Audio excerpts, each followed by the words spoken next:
Olá, tudo bem? Vamos dar sequência na nossa maratona de atualidades para o Enem. Vem às vésperas nessa semana. Eu espero que você esteja aproveitando, que você tenha aproveitado também as nossas outras aulas que já foram disponibilizadas. Falamos sobre mudanças climáticas, aquecimento global, entre outros temas de ordem ambiental. Na nossa última aula, a gente falou de fóruns econômicos, de grupos econômicos, G7, G20, falamos de blocos como o Mercosul, como os BRICS também. E agora a gente vai falar de um assunto maravilhoso, bem legal, bem atual. A gente vai falar de Olimpíadas, a gente vai falar de esporte, a gente vai falar sobre esporte e democracia, vamos falar de fair play, racismo nos estádios, entre outros assuntos. Então vamos que vamos estudar. Já vou começar aqui a compartilhar a tela, vamos iniciar uma transmissão para a gente compartilhar a tela. Vou abrir aqui o material junto com vocês. E aqui está o nosso slide. Vou voltar aqui para o cantinho, que vocês já sabem que eu fico aqui no cantinho da tela falando. O importante é vocês estarem me escutando bem. Vamos que vamos, ó, canetinha na mão, você aí com o seu caderno, você que está acompanhando o slide. E a gente vai começar a nossa aula com um tema super legal de Olimpíadas. Depois a gente vai falar um pouquinho sobre racismo nos estádios, vamos falar sobre xenofobia contra brasileiros na Europa também. Primeiro, eu quero começar falando, dentro de Olimpíadas, a gente começa falando sobre a perspectiva do esporte e também da democracia. Eu coloquei algumas imagens, como vocês estão observando, coloquei essa imagem, coloquei essas aqui, que são todas imagens muito importantes, e essa aqui é histórica, inclusive, de atletas se manifestando politicamente, se manifestando também em relação a causas sociais, em algum esporte ou em alguma competição. Essa primeira imagem, eu vou até ampliar aqui para você ver juntinho comigo, você vai ter esse material, que a gente está falando aqui do Peter Norman e do Tom Smith e do John Carlos. Isso aqui foi uma imagem assim histórica, na verdade, né? Porque foi um pódio muito histórico. Isso aconteceu nas Olimpíadas de 1968 e aqui você tem os dois atletas negros no pódio fazendo esse sinal antirracista. Uma curiosidade sobre esse sinal que é bem utilizado na luta antirracista, que a gente vê aqui também essa outra atleta fazendo, que é o seguinte: é um sinal de resistência e um sinal antirracista criado pelo movimento dos Black Pumas, os Panteras Negras, esse movimento que surgiu na década de 60 nos Estados Unidos. Um grupo muito forte, talvez você já tenha até estudado sobre isso em história, e se você não estudou, vale a pena, é bem interessante, é um tema bem legal de você estudar sobre o grupo dos Black Pumas que surgiu nos Estados Unidos, um grupo de resistência contra o racismo nos Estados Unidos, que a gente sabe que teve das suas manifestações, assim, o racismo é cruel em qualquer parte do mundo, foi muito cruel aqui no Brasil, nos Estados Unidos, em qualquer outro canto, mas a gente sabe que, na verdade, nos Estados Unidos a gente teve umas outras manifestações, acho que mais cruéis ainda, e a gente ainda tem muito disso enraizado. Então, esse grupo, Black Pumas, né, os Panteras Negras, foi um grupo extremamente importante, e é dele que a gente herdou esse sinal de resistência, que a gente vê várias pessoas se manifestando em relação à luta contra o racismo. Aqui, a gente também tem a imagem dessa ginasta, que é a Luciana Alvarado, em um protesto. Isso aconteceu nas Olimpíadas de Tóquio. A gente tem também aqui nessa imagem de baixo os atletas da seleção da Austrália, da seleção da Argentina também ajoelhados, fazendo um protesto. Opa, saiu aqui o slide, agora a gente volta, fazendo esse sinal em forma de um protesto. E por que a gente vai entrar nesse assunto de Olimpíadas? Porque, assim, se você pensa aqui na prova do Enem, vão falar de Olimpíadas, só cobrando que, nossa, foi legal, foi bonito, olha o quadro de medalhas, nossa, foi bacana, nossos atletas. Não vai ser assim. A gente vai ter, mais uma vez, um tema sendo abordado a partir de uma perspectiva social. Por isso que aqui a gente vai estudar o esporte aliado à democracia. Mostrei algumas imagens de algumas manifestações muito importantes, e são imagens, gente, que demonstram como o esporte ele é também um espaço político, né?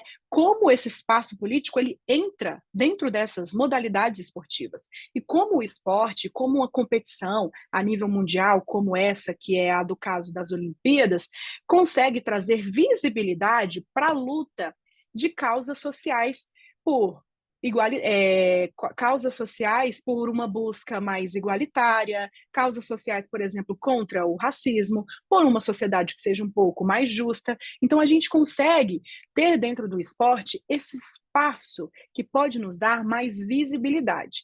Mas a gente precisa pensar em uma coisa dentro do âmbito das Olimpíadas. Se a gente fala que o esporte ele pode ser um aliado da democracia para a gente buscar essas manifestações, usar dessa visibilidade esportiva, usar do fato de que o mundo está atento, o mundo está acompanhando as modalidades para a gente se manifestar politicamente, se manifestar socialmente, dentro das Olimpíadas a gente tem um bloqueio. Existe um documento que é uma carta olímpica. A carta olímpica ela funciona como se fosse uma constituição das Olimpíadas. Ela tem as regras, o que os atletas podem e não podem fazer. E tem uma regra que é muito criticada e é muito discutida, que é a regra de número 50 da Carta Olímpica. Essa regra proíbe que os atletas façam qualquer tipo de demonstração política, religiosa ou racial, tanto durante as competições como nas cerimônias de premiações também. Essa é a regra de número 50 dessa Carta Olímpica. Nós tivemos na história apenas uma única vez uma exceção a essa regra, que foi quando os atletas puderam levemente também se manifestar acerca de uma causa, que foi nas Olimpíadas de Tóquio de 2020. Você lembra que a Olimpíada não aconteceu em 2020, ela aconteceu no outro ano, em 2021, porque em 2020 estávamos na pandemia. Então, a Olimpíada de Tóquio 2020, na realidade, aconteceu em 2021. Nessa Olimpíada, essa regra ela foi levemente flexibilizada porque nós tínhamos no auge o movimento do Black Lives Matter, ou seja, vidas pretas importam, vidas negras importam. Esse é o Black Lives Matter, que você deve se lembrar que o estopim foi o assassinato do George Floyd. Isso aconteceu em 2020, ele foi assassinado por policiais, isso aconteceu nos Estados Unidos. A gente mais uma vez teve esse movimento do Black Lives Matter, a gente teve mais uma vez inúmeras manifestações das pessoas, dos atletas e pessoas também se manifestando com o sinal dos Black Pumas, ou seja, dos Panteras Negras, que é esse sinal assim com a mão para cima, que a gente já viu aqui das imagens. E vários atletas nas Olimpíadas de Tóquio 2020, que aconteceram em 2021, vários atletas se manifestaram fazendo esse sinal antirracista. E foi o único momento ali da história que a gente conseguiu ter uma exceção a essa regra. E o que a gente quer falar sobre essa regra e que pode ser interessante para você abordar, de repente, uma redação, vai que cai um tema voltado para essa questão social, esporte, democracia, enfim, que é interessante você analisar. Que essa regra 50, ela é muito criticada porque uma Olimpíada, uma Copa do Mundo, um evento esportivo, além da questão de mostrar o esporte, né, da gente ver a performance dos atletas, da gente observar as modalidades, a gente também tem o objetivo de unir as nações e pedir também uma trégua nos conflitos. E aí, se você quer unir as nações, pedir uma trégua nos conflitos, se você quer pedir a paz, por exemplo, se você quer pedir que guerras acabem, entre outras coisas, o que é considerado uma contradição é o seguinte, é que dentro desse espaço de você unir as nações, você deveria deixar que os atletas se manifestem socialmente, acerca de temas políticos, acerca de temas raciais, óbvio, tudo dentro da esfera que comporta o respeito. Então, existe muito essa crítica a essa regra de número 50 das Olimpíadas, que é um ponto de contradição muito grande e é um ponto que tem gerado uma discussão e que você pode se atentar. De repente, vai que isso aparece como uma questão que você pode utilizar numa redação ou numa análise um pouco mais crítica de uma questão, que é você unir o esporte à democracia, porque o esporte ele é uma ferramenta fortíssima de transformação social, mas nós temos essa limitação da regra 50 das Olimpíadas. Quero falar também sobre a situação da guerra que envolve a Ucrânia e a Rússia. Se você acompanha esporte, você sabe que a Rússia foi banida das Olimpíadas 2024. Nós tivemos ali 15 atletas russos que participaram, mas eles, mesmo tendo a nacionalidade russa, eles não podiam se manifestar nacionalmente utilizando nenhum tipo de símbolo do país, ou seja, nada que fizesse alusão à Rússia. Na hora que eles estavam no pódio, se eles chegassem a conquistar uma medalha, você tinha execução de um outro hino, você não tinha execução do hino da Rússia, e eles competiram nas Olimpíadas como atletas neutros. E a gente lembra que a Rússia está banida de competições esportivas já tem um tempinho, porque desde 2016 a gente tem acompanhado escândalos de doping na Rússia. Em 2019, se você acompanha esporte, você sabe que a Rússia ela foi excluída de grandes competições por 4 anos, porque ela estava falsificando testes de antidoping. Isso foi um escândalo tremendo. Se você acompanha esporte, com certeza você vai se lembrar disso aqui. Ela ficou banida por 4 anos, mas em 2024 a gente continuou com essa punição, a sanção ela foi aumentada pelo Comitê Olímpico Internacional por conta dessa questão da guerra contra a Ucrânia. Ninguém apoia a Rússia, ninguém está do lado da Rússia e ela tem sofrido sanções internacionais de todas as partes. A gente falou disso na aula passada, envolvendo o G7, e aqui no âmbito esportivo ela também tem sofrido com algumas sanções. Ela foi banida das Olimpíadas. Então a gente tem essa temática que é super interessante. Tivemos um ano olímpico, foi super legal acompanhar. Então, às vezes a gente fica na dúvida: nossa, como é que será que isso cai no Enem? Será que uma Olimpíada cairia no Enem? Pode cair, pode aparecer, mas sempre nessa perspectiva aqui, ó, social. Então a gente vai dar sequência, porque agora, dentro de Olimpíadas, desse tema super gostoso de trabalhar, acho muito legal. Acho uma aula gostosa também, assim, de você assistir, de você acompanhar. A gente vai falar sobre os desafios para democratizar o acesso ao esporte. Mais uma vez, a gente vai pensar na perspectiva social desse tema, porque é isso que a banca pode cobrar de você. Aqui eu coloquei algumas fotos de atletas, tem a nossa Rebeca, tem o Caio Bonfim, tem a nossa Bia também do judô, porque eu acho que a gente consegue pensar nessa questão dos desafios para você democratizar o acesso ao esporte, principalmente a partir das histórias individuais dos atletas.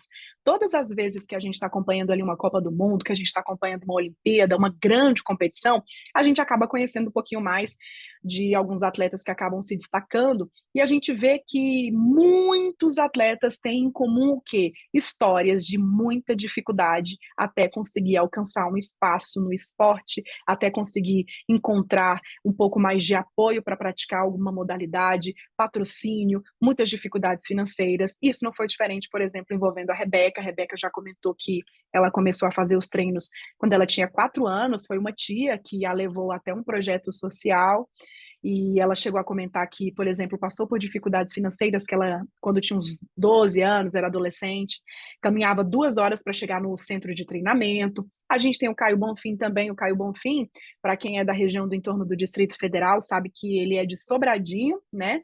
Ele já comentou bastante que ele recebe a Bolsa Atleta, que é um incentivo do governo federal, mas ele também comentou que ele não teve nenhum tipo de patrocínio de nenhuma empresa privada e que isso limitou muito também. Temos o exemplo também da nossa Bia Souza e vários outros atletas. Então, quando a gente fala de desafios para democratizar o acesso ao esporte, o que a gente pode ver sendo cobrado ali no Enem, o que a banca pode cobrar de você, é principalmente relacionado a políticas de incentivo público-privada. Porque, como bem disse, por exemplo, o Caio Bonfim, além do incentivo da Bolsa Atleta, do governo federal, que alguns atletas conseguem ter acesso, ou do governo estadual mesmo, é importante a gente também colocar nessa discussão as empresas privadas, que são empresas que também conseguem oferecer patrocínio, mas todo atleta sabe que até você conseguir um, um patrocínio, né, de uma empresa privada, você infelizmente vai ralar muito. Se você não tiver dinheiro do bolso ou da sua família, você vai infelizmente passar muita dificuldade até você conseguir um patrocínio de uma empresa privada. Então, por isso que aqui a gente fala de incentivo público-privado. São as duas esferas trabalhando juntas e apoiando os nossos atletas. É importante a gente pensar também que quando você tem um país que é forte no esporte, um país que quando chega numa competição como a Copa do Mundo, como as Olimpíadas, que tem muitas modalidades, você consegue ter muita visibilidade mundial. Ou seja, quando você fala de países que são bem estruturados e que oferecem qualidade para os seus atletas, que oferece estrutura e políticas de incentivo público-privadas, você consegue ter visibilidade, destaque internacional. Isso projeta o país no exterior. E é só a gente pensar, por exemplo, nessa Olimpíada, para quem acompanhou, o quadro de medalhas final, no top 3 a gente teve ali Estados Unidos, China, Japão, são países que são potências, né, do esporte, e o nosso Brasil ficou em 20º lugar.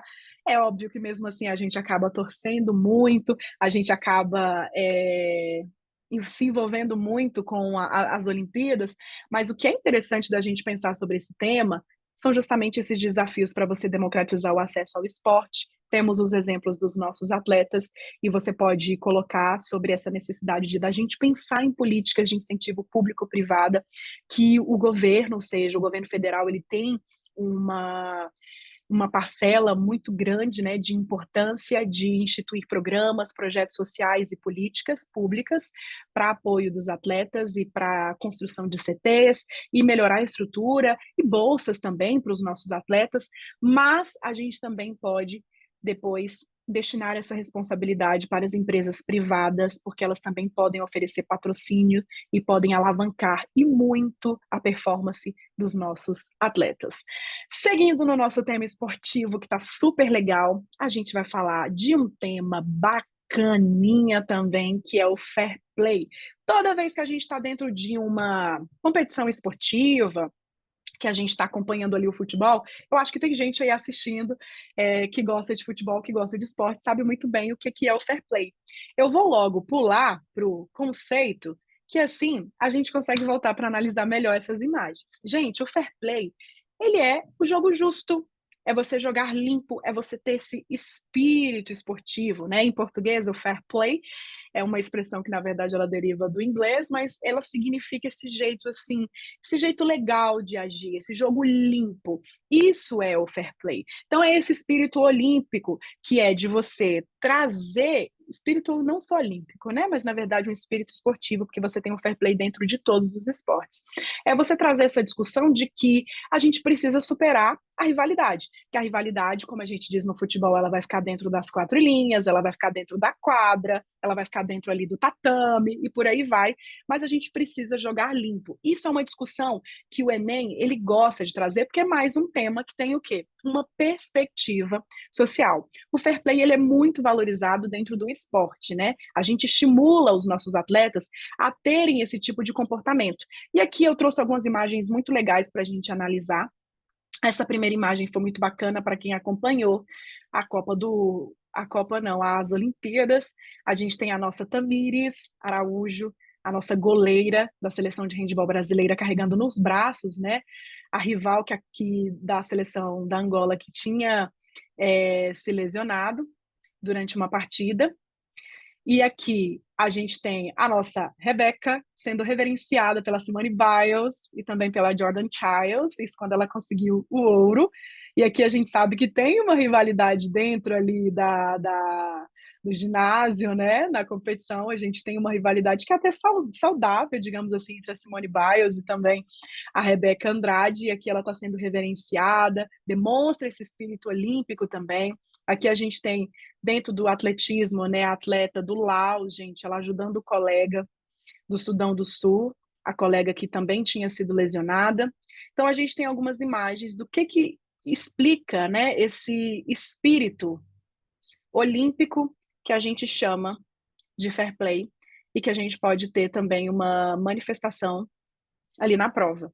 O prêmio Fair Play, ele existe até para que a gente possa incentivar os nossos atletas a praticarem esse jogo limpo. Já existe no âmbito do futebol, ele é um prêmio que foi criado pela FIFA, ele existe também no âmbito das Olimpíadas, porque nas Olimpíadas, além do COI, que é o Comitê Olímpico Internacional, que rege tudo, que comanda tudo, a gente tem um comitê internacional de fair play, só para vocês terem uma importância de como esse espírito da solidariedade, ele é bem valorizado dentro do âmbito do esporte. E eu quero que a gente analise também uma imagem que demonstra o que é o fair play.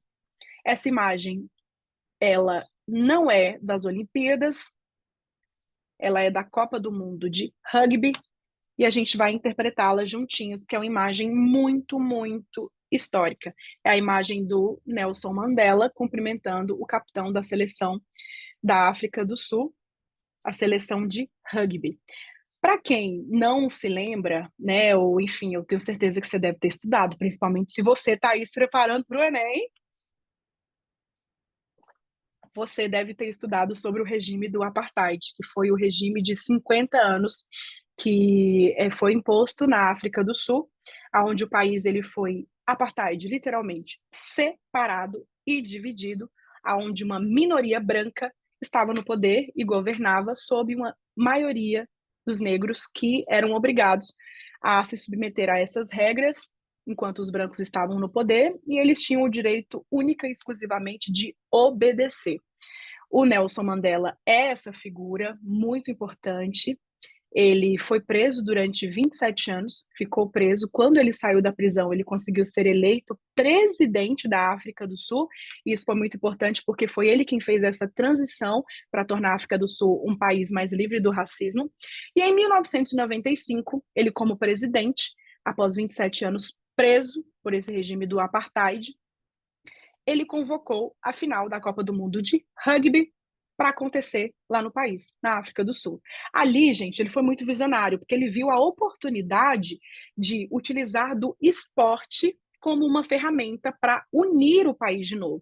Então, Nelson Mandela convocou as pessoas para assistirem, para torcerem pela seleção da África do Sul nessa final da Copa do Mundo do rugby. O rugby era um esporte muito praticado, mas era um esporte elitista também, praticado por uma minoria branca, não tinha nenhum atleta negro. Uma coisa que mudou também nessa final de rugby foi que eles conseguiram convocar e encaixar um atleta negro dentro dessa seleção, que era formada única e exclusivamente por atletas brancos. O Nelson Mandela trouxe, né, essa final da Copa do Mundo de rugby para a África do Sul. A seleção conseguiu vencer, né, a seleção da África do Sul venceu a seleção da Nova Zelândia. E nessa imagem a gente tem o Nelson Mandela cumprimentando o capitão. E aí eu coloquei para vocês aqui o que eles disseram nessa ocasião, né? O François, que está aqui apertando a mão do Nelson Mandela, o Nelson disse: François, obrigado pelo que você fez pelo nosso país. Ele era o capitão. E aí o François Pinault, ele agradeceu dizendo: obrigado você, presidente, por todo o seu trabalho. Pela primeira vez, todas as pessoas vieram juntas, independentemente de suas raças, religiões, e se abraçaram, e isso foi maravilhoso. Então, o Nelson Mandela, ele foi muito visionário. Por que eu coloquei essa imagem? Por que ela tem a ver com fair play? Porque é, mais uma vez, o esporte se demonstrando como uma ferramenta de transformação social. É o esporte reforçando valores democráticos, o fair play auxiliando nisso também, nesse reforço de valores democráticos. É, mais uma vez, o esporte mostrando ao mundo a força política que a gente pode ter dentro dessas competições, mostrando que a gente pode utilizar do esporte para promover essas transformações sociais, para se manifestar contra o racismo, contra a desigualdade, contra a pobreza, enfim. Essa imagem aqui, ela é muito histórica e ela é uma imagem muito importante, então foi por isso que eu quis trazer para a gente abrir esse espaço de discussão. A gente vai dar sequência e vamos falar sobre outro tema muito interessante que ficou muito atual dentro das Olimpíadas, adivinha? Saúde mental. Aqui é um tema legal e eu coloquei propositalmente as imagens da Simone Biles e também do nosso Gabriel Medina, porque para quem acompanha esporte ou noticiário, com certeza vai se lembrar que a Simone Biles, nas Olimpíadas de Tóquio em 2020, Olimpíadas de Tóquio de 2020, mas que eu já expliquei para vocês que aconteceu em 2021, por conta da pandemia, né? Ela, na final individual, acabou anunciando a sua saída para poder cuidar da saúde mental e cuidar do seu bem-estar. Ela estava sob uma situação de pressão, já estava com um nível de preparação ali muito intenso e muito alto de treino, a cabeça dela já não estava tão legal. Quando ela foi chegando na parte mais das finais individuais gerais, entre outras categorias, ela acabou vendo que ela não teria condição de competir, porque ela estava muito mal emocionalmente. Ela estava com a saúde mental dela muito prejudicada e estava totalmente sem nenhum tipo de bem-estar. Então ela anunciou que ela se afastaria, ela desistiu mesmo, iria cuidar da saúde dela para voltar mais forte em 2024. Quem acompanhou as Olimpíadas de 2024 lembra que ela realmente voltou muito mais forte, incrível, impressionante, deu um trabalho danado para a nossa Rebeca, ela realmente é sensacional, a Simone Biles. E aí, depois, gente, que a Simone Biles abriu essa discussão, isso em 2021, a gente teve uma onda de atletas falando sobre esse assunto, que até então ninguém dava tanta atenção, que era de saúde mental no esporte. Coloquei aqui o exemplo do Medina. O Medina, em 2022, ele anunciou uma pausa na sua carreira como atleta para cuidar da saúde mental, principalmente porque ele estava passando por uns problemas pessoais. Vários atletas, eu lembro que o Isaquias Queiroz, que é o nosso atleta da canoagem, também anunciou uma pausa para conseguir focar nas Olimpíadas de 2024, entre outros atletas. Então, tudo isso, gente, jogou um facho de luz, né? Colocou em voga, colocou em destaque esse debate da saúde mental no âmbito do esporte. E não só no âmbito do esporte, mas também fora do esporte, né? Então, em 2024, o que, que a gente tem depois desse ato da Simone Biles, depois também do Gabriel Medina, de todas essas discussões? A gente teve em 2024, de fato, a consolidação da importância de naturalizar o debate sobre a saúde mental. Então, são vários temas dentro do esporte, né? Por isso que, quando eu comecei a aula, eu pensei assim, né? Eu provoquei aqui, eu falei, nossa, mas como será que pode cair Olimpíadas no Enem? Você já viu tanto de coisa que a gente tratou aqui nessa aula? A gente falou de fair play, a gente está falando de saúde mental, a gente falou de esporte e democracia, a gente falou de desafios para democratizar o acesso ao esporte, só para vocês terem uma noção como é um tema que é riquíssimo, é um tema que pode ser explorado pela banca, e esse da saúde mental é muito interessante porque acendeu esse debate não só no âmbito do esporte, não só dentro da carreira dos atletas, mas acendeu esse debate também principalmente fora. As pessoas começaram a falar e a debater mais sobre saúde mental e os cuidados que a gente deve ter com a nossa saúde mental a partir do exemplo desses atletas que anunciaram para o mundo que precisaram parar porque não estavam se sentindo bem emocionalmente. Eu vou interromper aqui a nossa gravação porque eu quero dividir em dois blocos, porque eu acho que vai ficar um pouquinho mais organizadinho. E aí a gente volta no nosso segundo bloco para a gente continuar a nossa temática envolvendo esporte. A gente vai falar sobre racismo nos estádios e a gente vai falar de xenofobia contra brasileiros na Europa. Te vejo daqui a pouquinho.